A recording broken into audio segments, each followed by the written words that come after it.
warahmatullahi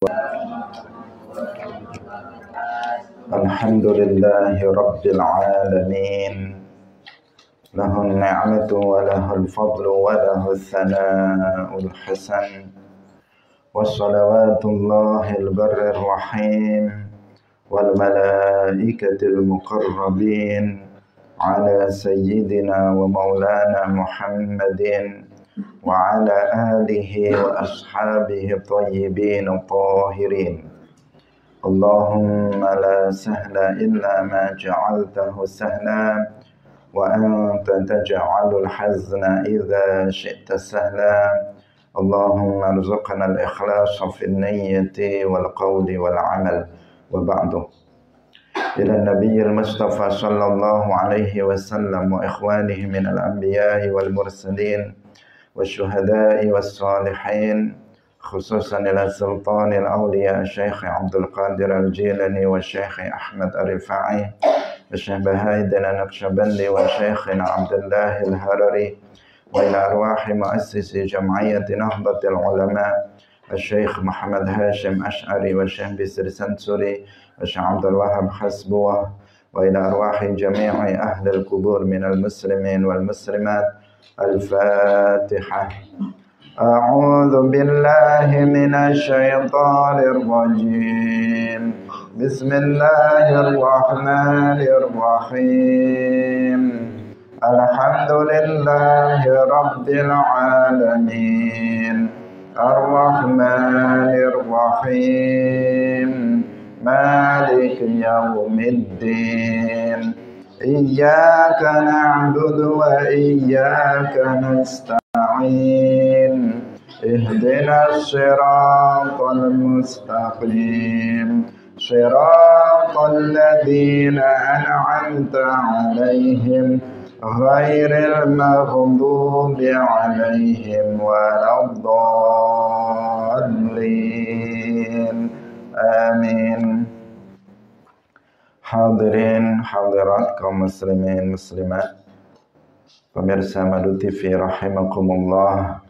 Alhamdulillah, kita bersyukur kepada Allah Subhanahu wa taala pada pagi hari ini. Allah Subhanahu wa taala kembali mentakdirkan kita untuk bisa bersama-sama melanjutkan pengajian kitab Mukhtasar Ibn Abi Jamrah, kitab ringkasan dari kitab Sahih Al-Bukhari. Semoga Allah Subhanahu wa taala memberikan pemahaman yang benar, pemahaman yang lurus kepada kita semuanya terhadap hadis-hadis Rasulullah sallallahu alaihi wasallam. Amin ya rabbal alamin. Salawat dan salam semoga tetap terlimpahkan kepada Nabi Agung Nabi Muhammad sallallahu alaihi wasallam, para sahabatnya, keluarganya, serta seluruh umat Islam yang mengikuti beliau ila yaumil qiyamah. Kita ikhlaskan niat kita masing-masing, kita ngaji lillahi ta'ala. Pagi hari ini kita sampai pada hadis nomor 191.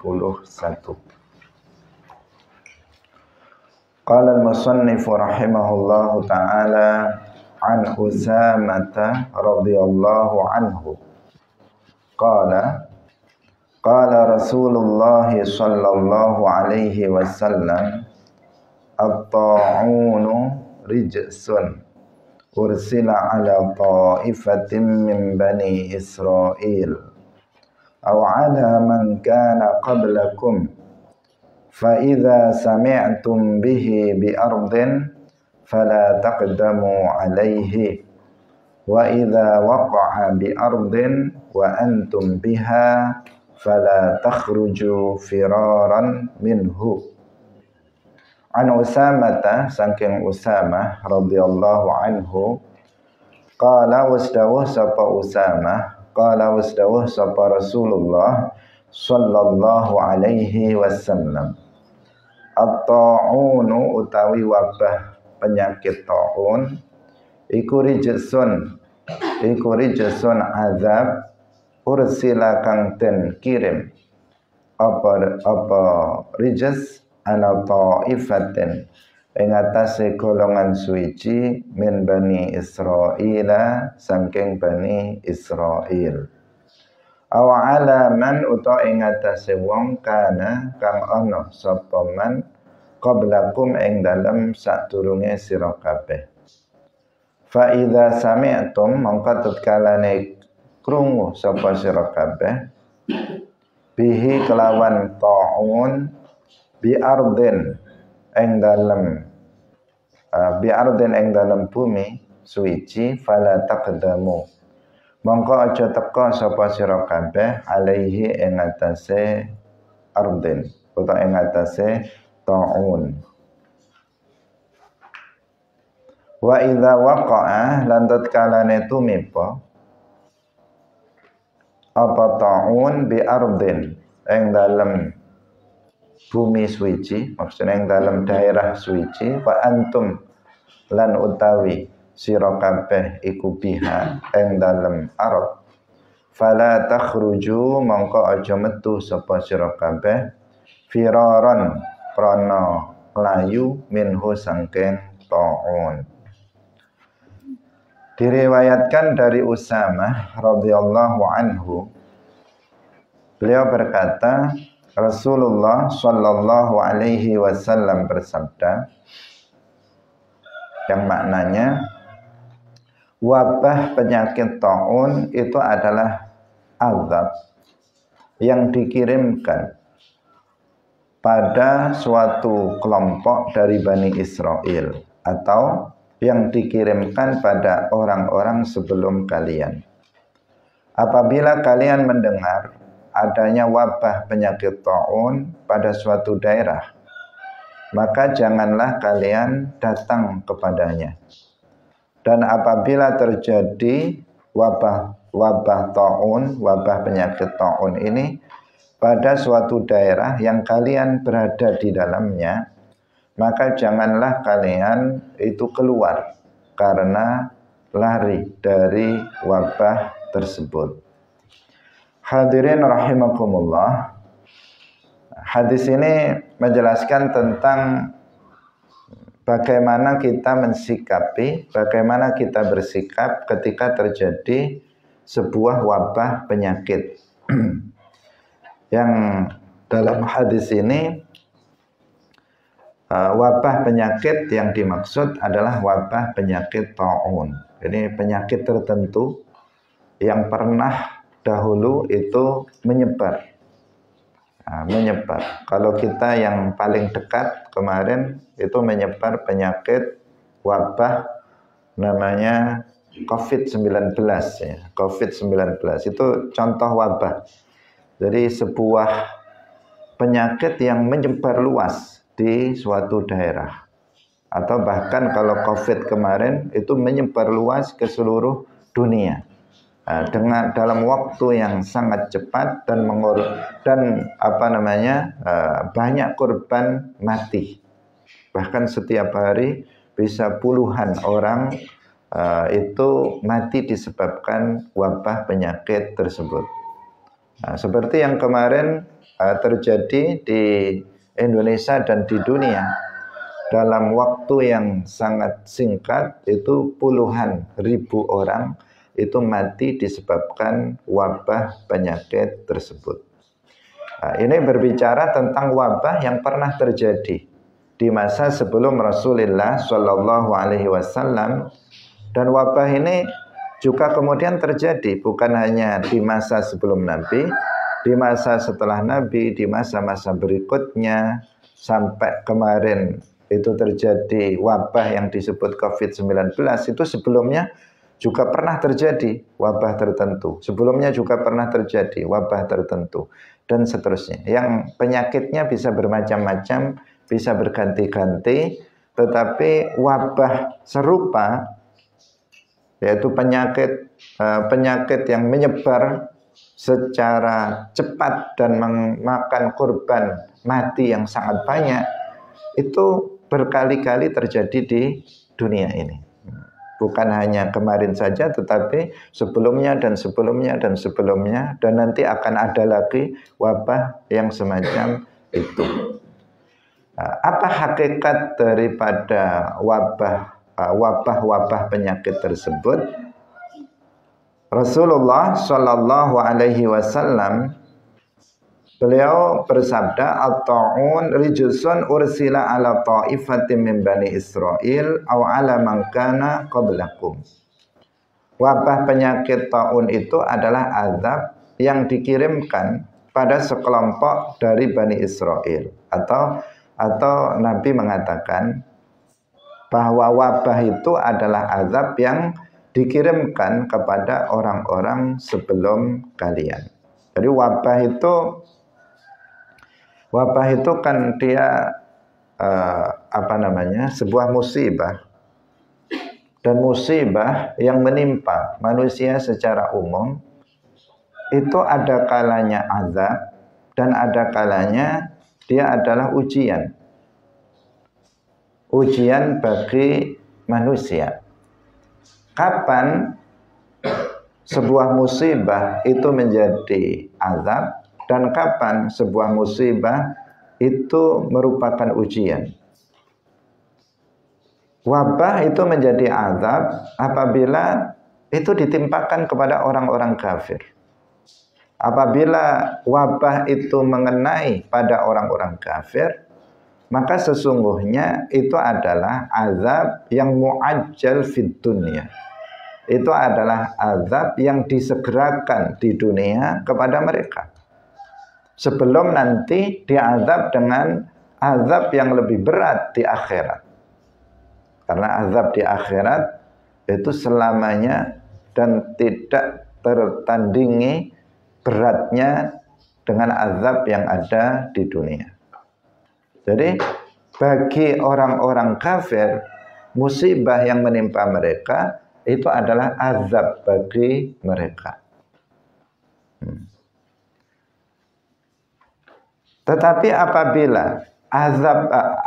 apabila musibah itu menimpa orang-orang Islam yang soleh, orang-orang Islam yang taat dalam beragama, maka musibah itu merupakan ujian bagi mereka dalam rangka untuk meningkatkan derajat seseorang.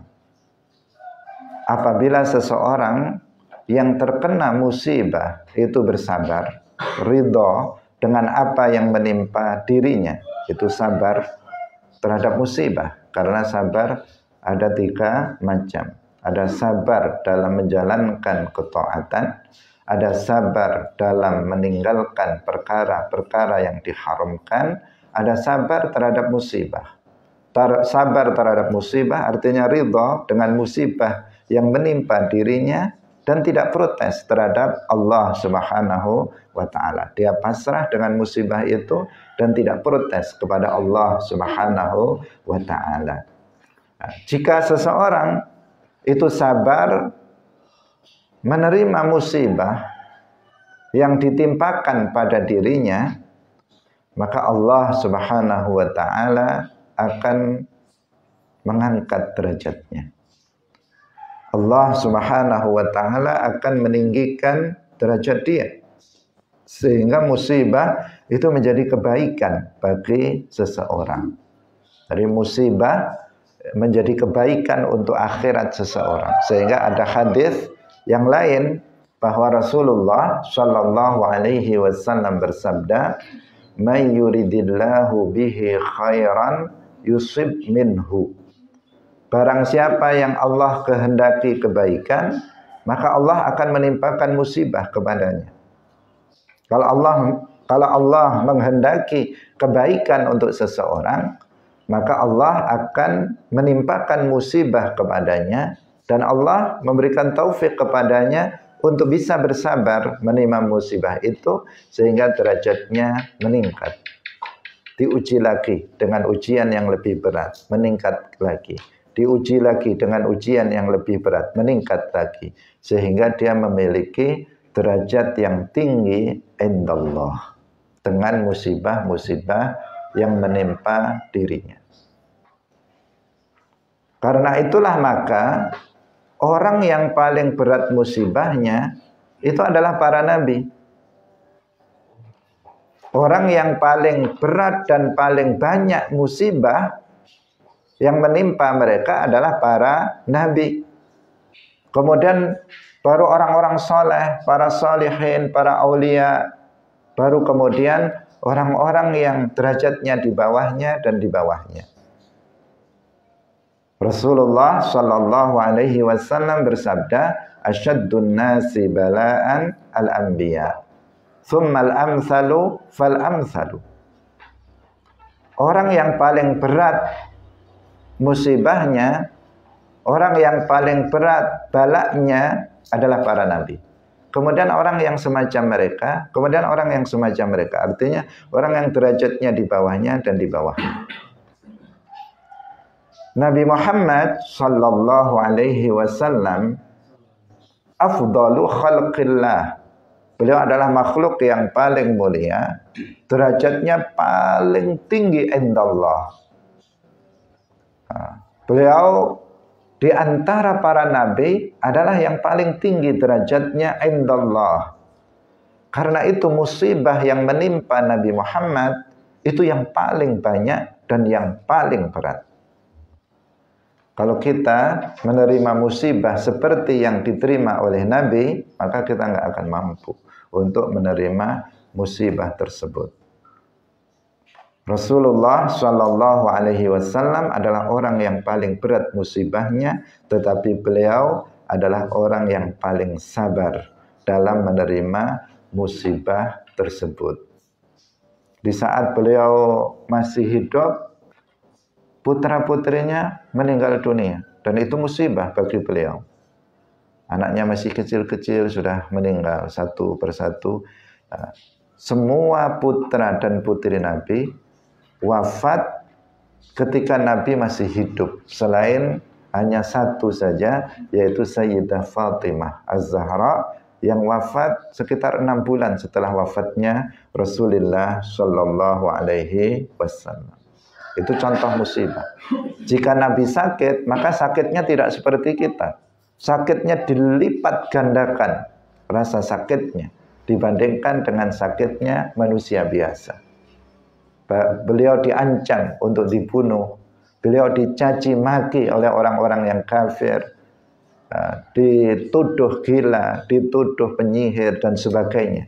Dicaci maki, dihina, mau dibunuh, mau dipukul dan sebagainya. Itu musibah yang menimpa beliau yang tidak seberapa dibandingkan dengan musibah yang menimpa kita.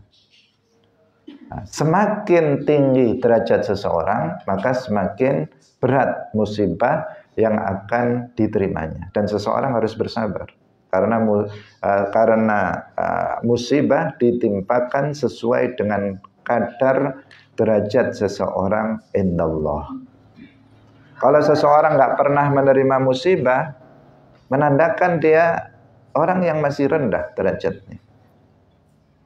Menandakan itu. Seseorang dalam kehidupannya mulus tanpa ada musibah yang menimpa dirinya sama sekali. Itu bukan pertanda kebaikan. Itu bukan pertanda kebaikan. Pertanda kebaikan adalah ketika seseorang banyak mendapatkan musibah dan dia sabar dalam menerima musibah tersebut. Nah, ini harus kita perhatikan karena sebagian orang ketika dia banyak tertimpa musibah, kemudian dia justru mempertanyakan tentang dirinya dengan mengatakan misalnya, gimana? Saya sudah rajin sholat, saya sudah taat kepada Allah, apa yang dilarang sudah aku tinggalkan, tapi kenapa saya banyak sekali musibah? Kenapa saya tetap miskin? Kenapa saya sakit-sakitan? Sementara saya sudah taat kepada Allah. Nah, itu tidak selayaknya dilakukan. Justru karena dia taat kepada Allah, Allah Subhanahu wa taala berkehendak untuk meningkatkan derajatnya, dia diuji kesabarannya. Jika dia sabar, dia naik. Jika tidak sabar, maka dia akan jatuh. Dia akan tetap pada derajat itu, atau dia akan jatuh pada derajat yang lebih rendah. Atau bahkan kalau dia protes, berarti dia jatuh pada kekufuran, dan dia bisa tidak memiliki derajat sama sekali indallah. Sebaliknya seseorang kalau perjalanan hidupnya itu mulus-mulus saja, misalnya rizkinya melimpah, nggak pernah sakit, selalu nyaman hidupnya, fasilitasnya tercukupi seluruhnya, itu bukan berarti bahwa dia itu orang yang diistimewakan oleh Allah. Bukan berarti dia itu orang yang tinggi derajatnya. Bisa jadi sebaliknya. Bisa jadi sebaliknya. Karena tidak diujinya dia oleh Allah, menunjukkan bahwa Allah tidak menghendaki derajat dia naik. Dan Allah dengan seperti itu berarti Allah tidak menghendaki kebaikan untuk dirinya. May yuridillahu bihi khairan yusib minhu. Udah, sekarang kita kembali ke hadis. Ini agak menyimpang sedikit, tetapi kita bicara tentang masalah ini. Dikatakan bahwa wabah ta'un itu azab yang ditimpakan kepada sebagian dari kaum Bani Israel. Yang dimaksud adalah orang-orang kafir. Dan makanya disebut sebagai rijsun, sebagai azab bagi mereka. Karena sebuah musibah yang menimpa pada orang-orang kafir, itu statusnya adalah azab yang muajjal, azab yang disegerakan di dunia sebelum azab nanti di akhirat. Makanya disebut apa? At-ta'un, wabah ini adalah azab bagi mereka. Karena wabah ini jika terjadi pada orang Islam, pernah di masa sahabat terjadi wabah juga, dan banyak para sahabat yang meninggal dunia disebabkan wabah itu. Jika wabah semacam itu menimpa pada umat Islam, maka itu adalah ujian bagi mereka untuk meningkatkan derajat mereka. Sekaligus apabila mereka nggak sabar, itu justru nanti namanya ujian. Ada yang lulus dan ada yang nggak lulus. Mereka yang tidak sabar berarti tidak lulus, bahkan dia bisa jatuh derajatnya indallah. Hadirin rahimakumullah. Kemudian bagaimana mensikapi ketika terjadi sebuah wabah? Ketika terjadi sebuah wabah ta'un atau wabah penyakit yang lainnya. Ini juga sebuah sebuah aturan yang diajarkan oleh Islam. Yang kemarin juga diterapkan dalam wabah yang kemarin terjadi, COVID-19, ini diterapkan. Bagaimana Nabi memberikan anjuran atau arahan? Beliau mengatakan, apabila kalian mendengar terjadi suatu wabah penyakit, ta'un dalam hal ini, atau bisa wabah yang lainnya di suatu daerah, di sana terjadi wabah, fala taqdamu alaihi, maka kamu jangan datang ke sana. Kamu tetap di daerah kamu, jangan kamu datang ke sana. Karena kalau datang ke sana kamu bisa tertular dan kamu bisa terkena wabah itu. Wa idza waqa'a bi ardin wa antum biha fala takhruju firaran minhu. Jika wabah itu terjadi di tempat kamu, wabah itu terjadi di daerah di mana kamu tinggal di situ, maka kamu jangan lari. Janganlah kalian keluar dari daerah itu untuk melarikan diri dari wabah penyakit ini. Jadi kalau kamu sudah di dalam, maka tetaplah di dalam itu, jangan keluar. Bagi yang di luar, jangan masuk ke dalam. Nah, kemarin ada istilah apa itu? Diisolasi atau ada semacam isolasi, ada pembatasan Orang nggak boleh keluar daerah. Nggak boleh orang keluar daerah. Orang diisolasi itu dalam rangka agar apa? Tidak terjadi penyebaran wabah itu secara lebih luas. Karena kalau orang yang di daerah kena wabah, kemudian dia keluar, maka wabahnya akan menyebar lebih luas. Wabahnya akan menyebar lebih luas. Dan apabila seseorang yang di sini aman, kemudian dia datang ke tempat wabah itu, maka dia akan kena wabah tersebut. Jika dia keluar dari tempat itu ke daerahnya, maka wabahnya juga akan semakin merata, akan semakin luas. Ini arahan dari Rasulullah Shallallahu Alaihi Wasallam. Jika terjadi wabah penyakit, maka jangan kamu datang ke daerah yang kena wabah. Jika wabah itu ada di daerah kita, maka kita jangan lari. Kita harus sabar untuk menerima musibah tersebut. Jika kita ternyata salah satu korban dari wabah tersebut sehingga kita sakit dan mati, maka itu adalah ujian bagi Allah dalam rangka untuk meningkatkan derajat kita indallah. Yang dituntut adalah kesabaran kita untuk menerima musibah tersebut. Hadirin yang dirahmati oleh Allah Subhanahu wa ta'ala.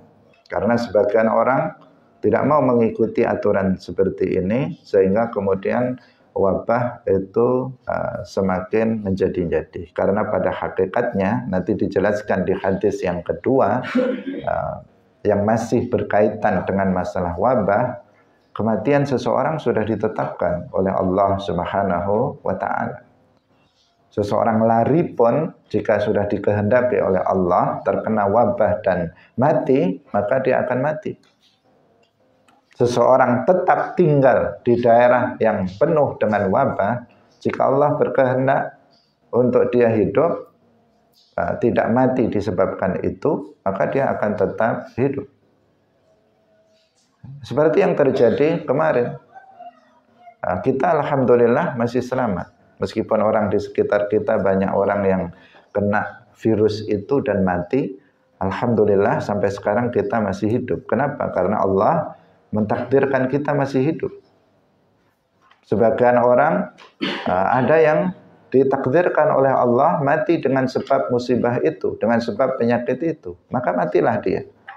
Karena segala sesuatu pada hakikatnya terjadi sesuai dengan apa yang telah ditakdirkan oleh Allah Subhanahu wa ta'ala pada azal.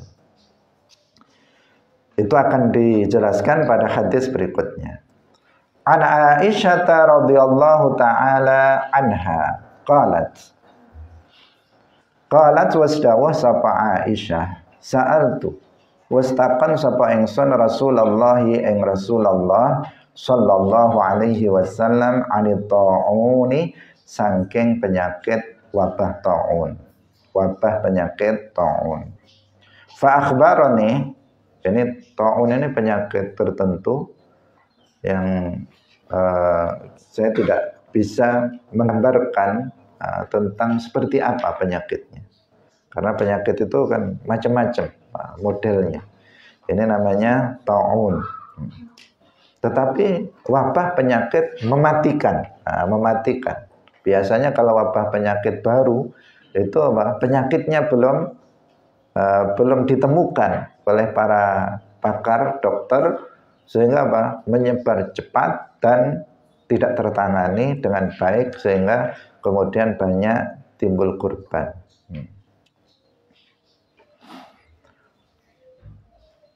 Fa akhbarani nuli aweh khabar aweh berita sapa Rasulullah ing ingsun annahu sabtamane taun iku azabun azab. Tadi rijsun, di sini azab, yang itu menunjukkan bahwa rijsun pada hadis sebelumnya maknanya adalah azab. Iku azabun azab ya ba'atsuhu kang ngirim ing azab sapa Allahu Gusti Allah ala man ing atase wong yasha'u kang ngersakaken sapa Allah. Wa anna Allah lan satemene Allah azza wa jalla iku ja'alahu dateaken sapa Allah ing ta'un rahmatan ing dadi rahmat lil mukminina kangge wong-wong mukmin.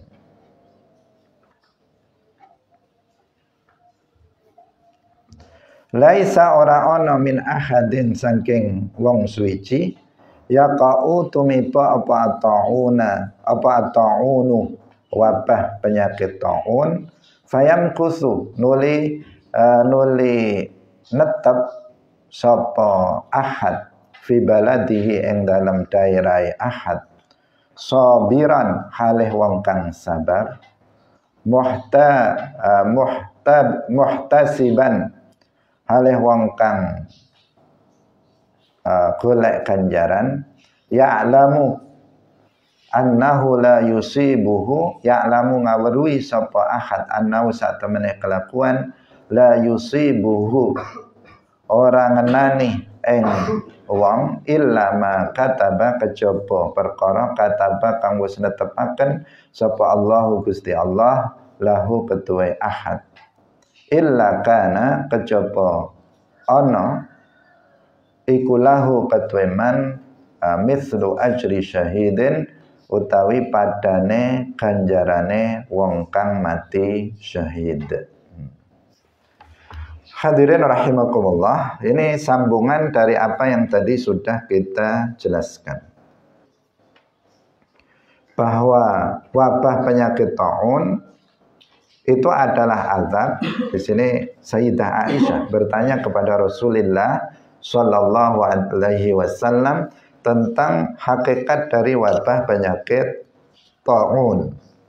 Beliau mengatakan bahwa wabah penyakit taun itu adalah azab yang dikirimkan oleh Allah kepada orang yang Allah kehendaki.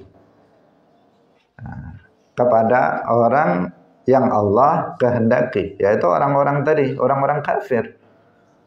Azab yang dikirimkan oleh Allah kepada orang yang Allah kehendaki, orang-orang kafir atau sebagian orang pelaku dosa. Pelaku dosa besar dan sebagainya. Karena itu harus diwaspadai. Kita ini harus waspada. Jangan sampai daerah kita ini merajalela kekufuran. Jangan sampai di daerah kita ini merajalela kemaksiatan-kemaksiatan. Karena itu akan sangat membahayakan kita semua yang tinggal di daerah tersebut. Jangan sampai kita tinggal diam ketika di daerah kita menyebar kekufuran. Misalnya di daerah kita muncul kelompok Wahabi, pengikut Muhammad bin Abdul Wahhab yang menyebarkan akidah tasbih, tajsim, akidah kufur. Jangan kita diam saja. Di daerah kita muncul paham Qadariyah, paham Khawarij, paham-paham yang menyimpang dari akidah Ahlus Sunnah wal Jamaah. Di daerah kita atau di negara kita secara umum di Indonesia ini misalnya, menyebar paham-paham yang menyimpang dari paham Islam Ahlus Sunnah wal Jamaah. Maka jangan diamkan. Jangan didiamkan. Karena jika kita mendiamkannya, misalnya pemerintahnya diam, para ulamanya, para kiainya, para masyayikhnya diam, membiarkan menyebarnya kekufuran, menyebarnya ajaran-ajaran yang menyimpang. Didiamkan saja, semuanya diam 1000 bahasa, nggak ada satupun yang melakukan al-amru bil ma'ruf wan nahyu 'anil munkar. Maka kalau kondisinya seperti ini, siap-siap. Azab Allah akan datang. Dan azab itu bukan hanya menimpa kepada mereka yang melakukan kekufuran. Tetapi azab itu akan menyebar ke seluruh orang yang ada di daerah itu. Baik dia orang yang kafir atau yang mukmin. Semuanya akan kena azab tersebut. Hanya saja statusnya yang berbeda, tetapi musibah itu akan menimpa kepada seluruh orang. Demikian juga berbagai kemaksiatan yang terjadi, jangan dibiarkan.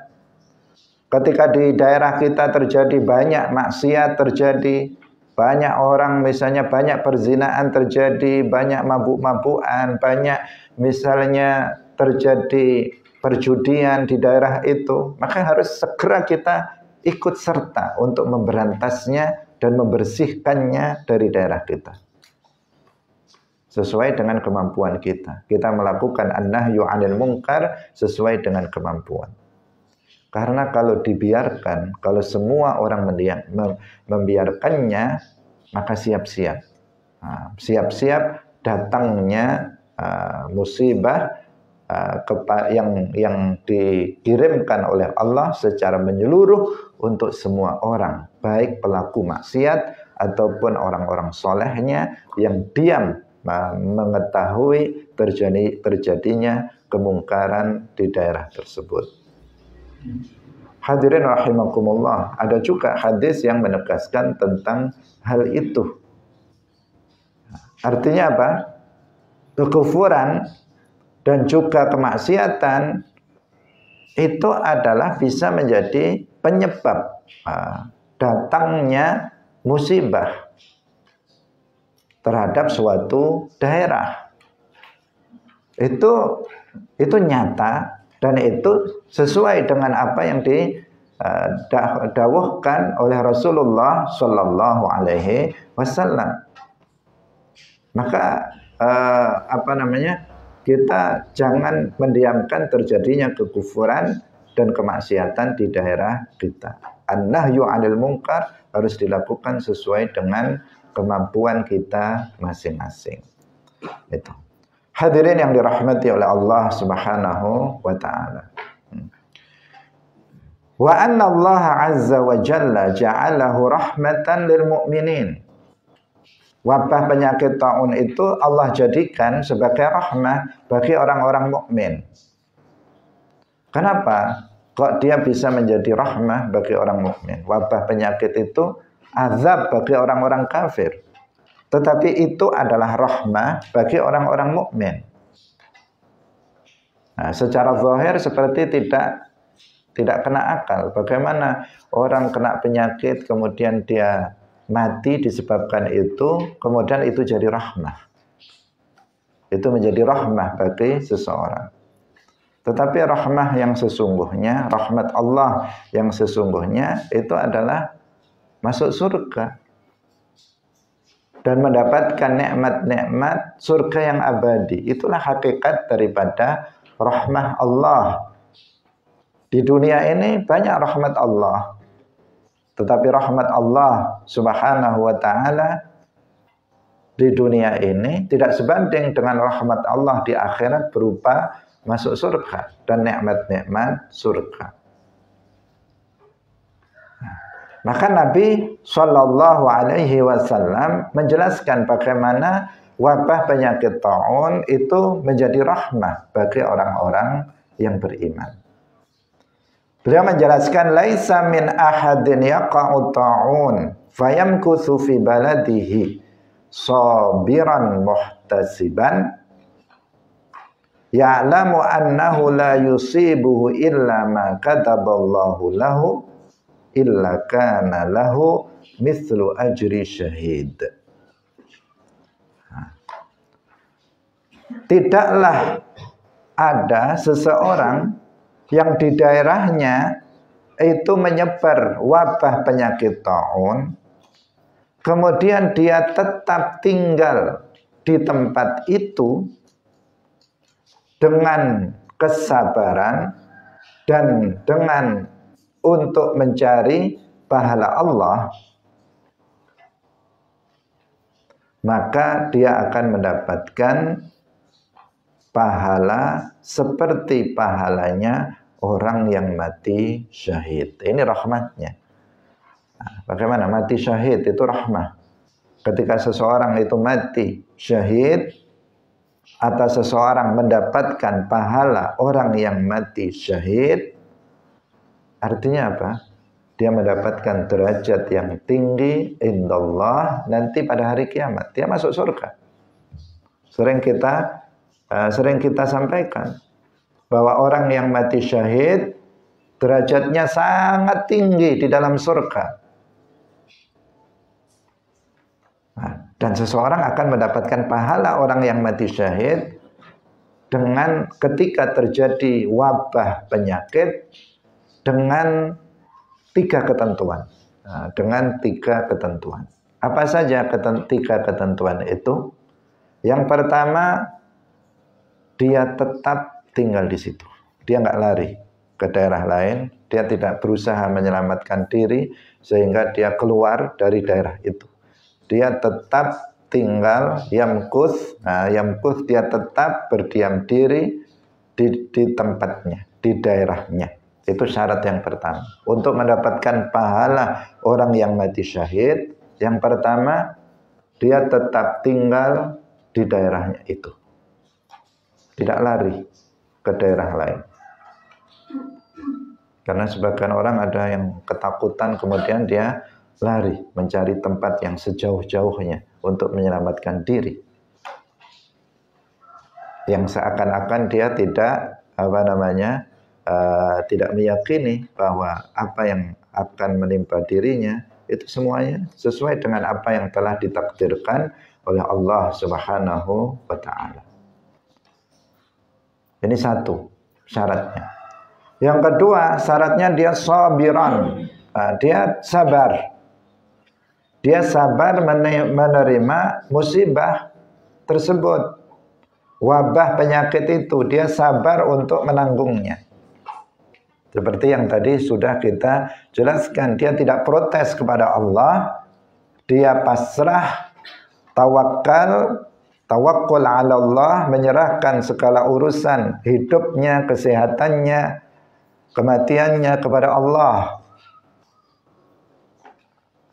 Itu syarat yang kedua, sabar.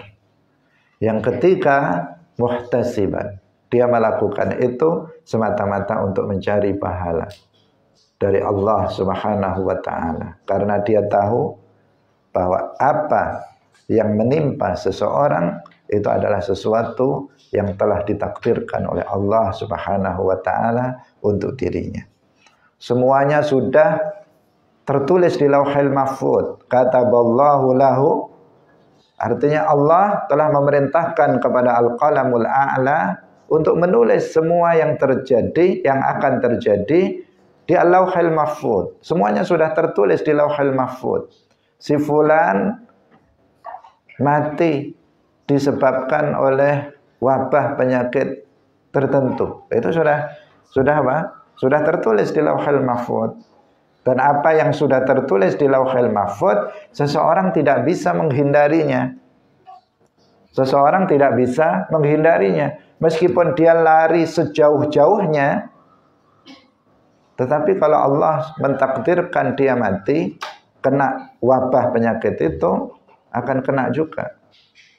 Akan kena juga. Nggak bisa seseorang itu melarikan diri dari sesuatu yang telah ditakdirkan oleh Allah Subhanahu wa ta'ala. Nggak bisa. Nggak bisa. Apakah itu berupa apapun.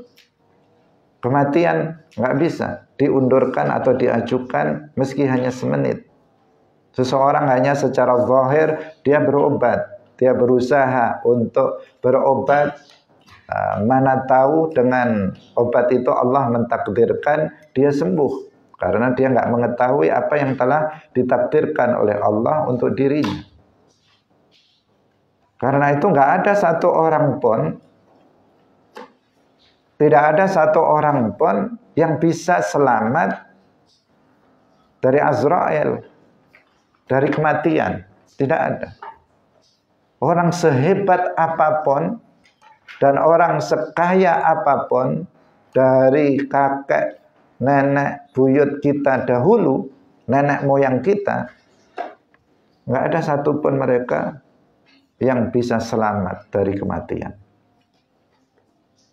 Meskipun dia kaya raya, kalau begitu dia sakit langsung berobat ke ke Singapura, ke luar negeri yang canggih,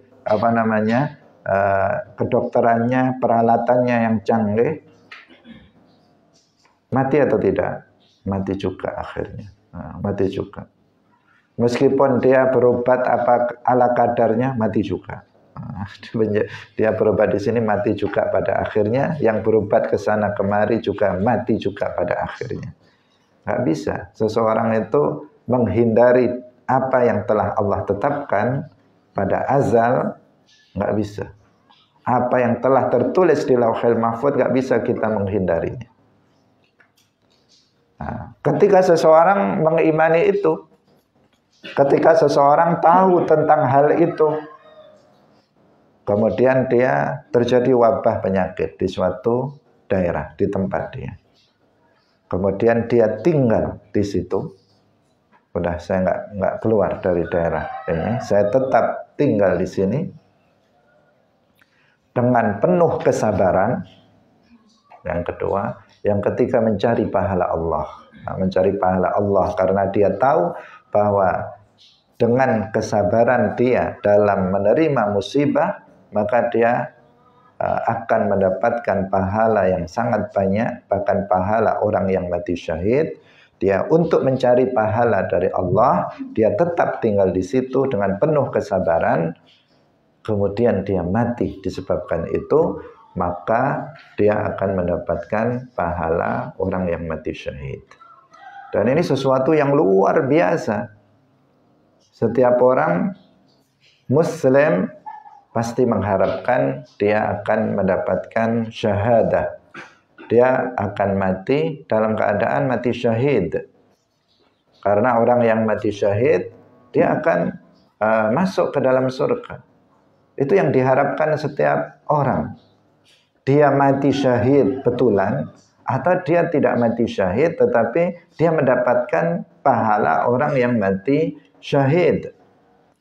Nah, karena ada orang-orang tertentu yang mereka tidak mati syahid, tetapi mendapatkan pahala orang yang mati syahid. Seperti ini, seperti yang sedang kita bahas, yaitu seseorang yang terkena daerahnya ada menyebar wabah penyakit, kemudian dia tetap tinggal di tempatnya, tidak pergi ke daerah lain, karena memang ada anjuran Nabi nggak boleh pergi ke tempat lain. Karena jika dia pergi ke tempat lain akan menular di tempat lain juga, akan menyebar lebih luas. Dia tetap tinggal di situ, bersabar menerima musibah itu, dengan niat mencari pahala Allah, maka dia akan mendapatkan pahala orang yang mati syahid. Dalam hadis yang lain juga disebutkan, man ahya sunnati inda fasadi ummati falahu ajru syahid. Barang siapa yang menghidupkan sunnahku.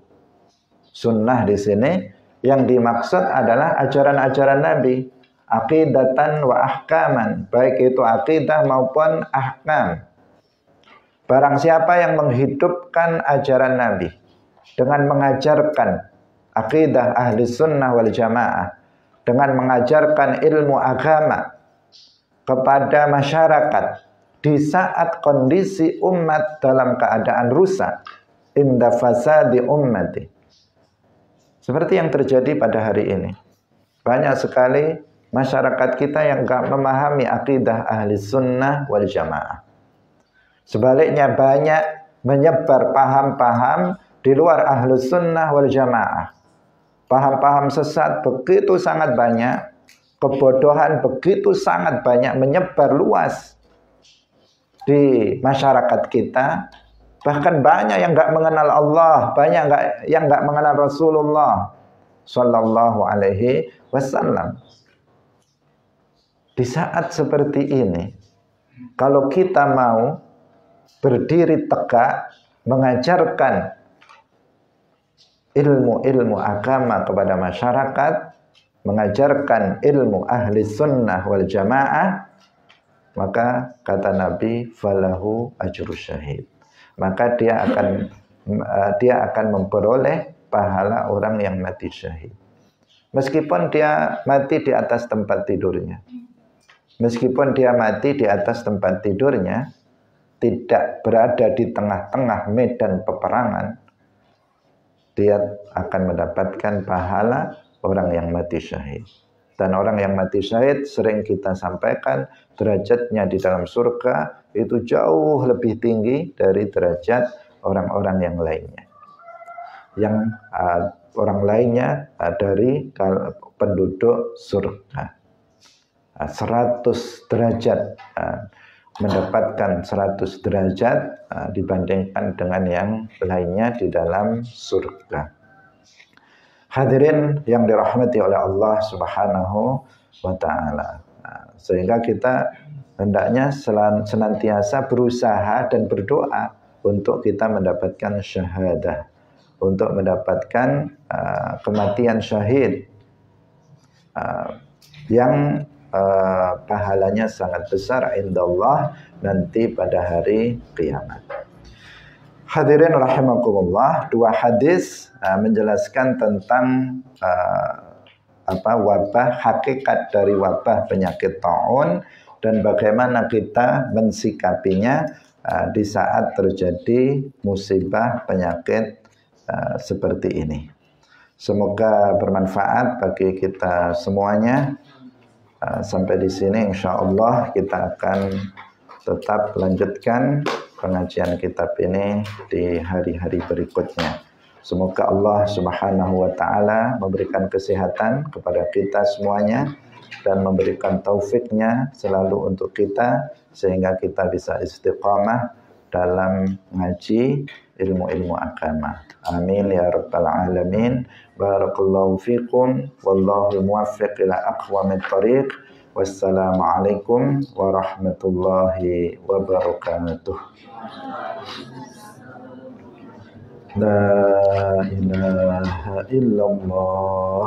Allahumma salli ala sayyidina Muhammad wa ala alihi wa sahbihi wa sallim. Rabbi ghfirli wa liwalidayya wa lil mu'minina wal mu'minat.